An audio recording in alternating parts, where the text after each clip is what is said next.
I was rear-ended and totaled my car. My wife and I were both hurt and taken to the ER. We have medical bills that we are being hounded to pay, and we don't have the money. Can I go after the driver of the vehicle that hit me for my medical bills and my co-payments? And if so, can she file bankruptcy to avoid paying? And that is from Randy. Randy, a couple of different issues there.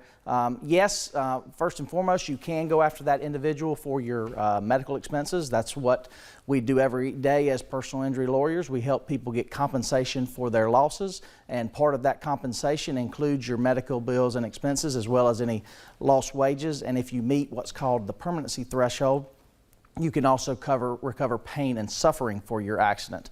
The second part of your question deals with whether or not a person that is looking at a personal injury lawsuit can seek the protections of the bankruptcy courts.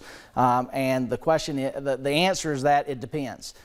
If that individual has motor vehicle insurance that provides coverage to protect them from bodily injury claims, then even if that person were to seek bankruptcy protection, the claimant can seek a relief from stay, which means gets it out of bankruptcy court and can pursue that claim up to the limits of the personal injury coverage, even with a bankruptcy proceeding.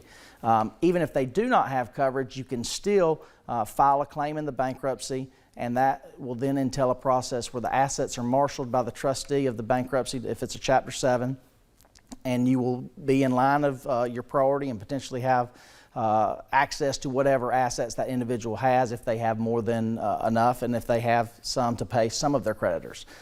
It can be a little different in a reorganization, but the short answer is even if they file bankruptcy, you potentially have an avenue of recovery either from the assets of the bankruptcy estate or from the personal injury insurance policy. So thank you for that, Randy.